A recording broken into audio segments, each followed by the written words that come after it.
বেসরকারি ফলাফল ঘোষণার সময় ইউজ করতে হবে। নির্বাচন কাভার করার জন্য এবার সাংবাদিক ও পর্যবেক্ষকদের কার্ড ও গাড়ির স্টিকার দেওয়ার ক্ষেত্রে নতুন নিয়ম চালু করেছিল নির্বাচন কমিশন। প্রথমবারের মতো বাধ্যতামূলক করা হয়েছিল অনলাইন পদ্ধতিতে আবেদন। উদ্দেশ্য ভুয়া আবেদন, দ্বৈত কার্ড ও অনিয়ম ঠেকানো। কিন্তু এই উদ্যোগ বড় ধরনের বিতর্ক সৃষ্টি করছে।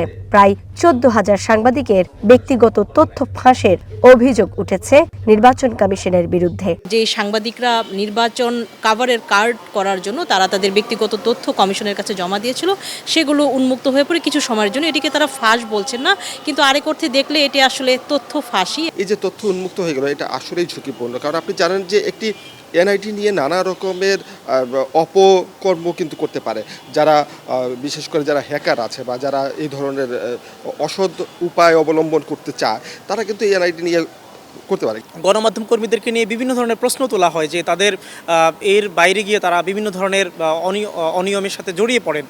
এই ক্ষেত্রে কিন্তু একটা শঙ্কা থেকে যায়, সেটি রাজনৈতিক দলের প্রেক্ষাপট থেকে এবং ভোটের মাঠ থেকে। এরকম পরিস্থিতিতে ইসির দায়িত্বশীলতা ও ডিজিটাল প্রস্তুতি নিয়ে গুরুতর প্রশ্ন উঠলেও তথ্য ফাঁসের অভিযোগ ভিত্তিহীন বলে দাবি করছেন ইসির জনসংযোগ পরিচালক। ইস্যু হলো যে আমরা এই সাইটটা একটা কালকে আগে তো বন্ধ করেছিলাম, সাংবাদিকদের সাইটটা, আর পর্যবেক্ষকেরটা অন ছিল। ওটা আমরা ডিসিশন নিয়েছিলাম যে পর্যবেক্ষকেরটা চলবে।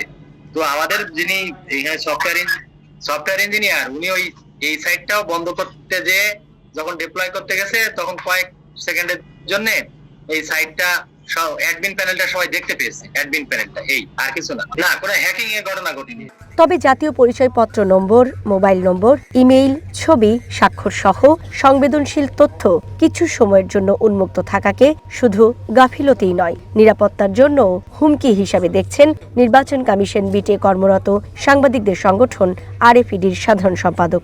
আমরা যখন ঘোষণা পেলাম যে আমরা অফলাইন নিতে পারবো, এর ওই দিন রাতেই হঠাৎ করে দুই ঘন্টার মতো ইলেকশন কমিশনের ওই সার্ভার ওপেন হয়ে গেল, যেটার অ্যাডমিন যে কেউ চাইলেই নিতে পারতেছিল। এই নির্বাচনে ইলেকশন কমিশন বলছে প্রধান হুমকি হচ্ছে এআই। সেই হুমকিতে আমরা এখন যে আমাদের ইনফরমেশন নিয়ে এআই জেনারেট কিছু করা হবে কিনা। বিগত কোনো নির্বাচনের কোনো ইতিহাস নেই যে সাংবাদিকরা নির্বাচনী কারচুপি কিংবা নির্বাচনী কোনো দুর্ঘটনার সাথে জড়িত, কিন্তু এবার আমরা শঙ্কাবোধ করছি, কেননা আমাদের 14,000 সাংবাদিকের তথ্য হ্যাকারদের হাতে। আমাদের নারী সহকর্মী এবং পুরুষ সহকর্মী যেই হোক না, তার ছবি আছে, এনআইডি আছে, তার মোবাইল নাম্বার আছে, অফিসিয়াল চিঠি আছে। এগুলো নিয়ে সে যদি আমাদের নামে কোনো কার্ডও বানায় কোনো নির্বাচনে ইউজ করতে চায়, তাহলে আলটিমেটলি দায়টা আসবে সাংবাদিকদের উপর। তথ্য প্রযুক্তিবিদ তানভীর হাসান জোহা ইসির এই ঘটনাকে ডিজিটাল অবহেলার নগ্ন উদাহরণ হিসেবে আখ্যায়িত করেছেন। তার মতে লগইন ও অথেন্টিকেশন ছাড়া সংবেদনশীল তথ্য দৃশ্যমান হওয়া কোনো মামুলি ব্যাপার নয়। এটা হচ্ছে দায়িত্বের অবহেলার একটি চরম উদাহরণ। এর থেকে নিকৃষ্ট মানের উদাহরণ সাধারণত হওয়ার কোনো সম্ভাবনা নাই।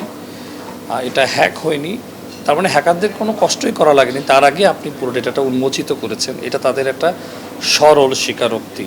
এবং এই ঘটনায় কেন এখনো পর্যন্ত তৎসংশ্লিষ্ট ব্যক্তিবর্গরা চাকরিতে বহাল থাকে কি করে, কিংবা কেউ যদি বিশেষায়িত কোনো সেবা দিয়ে থাকে তাদের সেবাটা কেন বাতিল করেনি, এখনও পর্যন্ত আমার ঠিক জানা নেই। যে মূলত ওয়েবসাইটের প্রচণ্ড দুর্বলতা, ইলেকশন কমিশনের মতো এত বড় একটা ভার্স ওয়েবসাইটের এই কতদিন আগেই সেখানে একটা সমীক্ষা চালানো হয়েছে, সেখানেও এরকম একটা অবজারভেশন দেওয়া হয়েছে।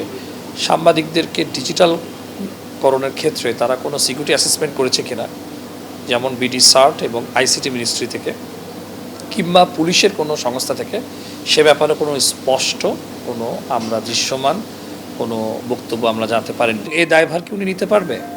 অবশ্যই এটা কমিটি করা উচিত এবং আইনে সোপোর্ট করে দেওয়া উচিত এরকম ডেটা কিভাবে ব্রিচ হলো, এবং এটার আসলে বিচার আমরা প্রপারলি চাই। এ ঘটনার পূর্ণাঙ্গ তদন্ত, স্বচ্ছ ব্যাখ্যা এবং দায়ীদের বিরুদ্ধে দৃশ্যমান ব্যবস্থা নেওয়াই এখন নির্বাচন কমিশনের জন্য সবচেয়ে বড় পরীক্ষা। সুকন্যা আমির, ওয়ান নিউজ, ঢাকা।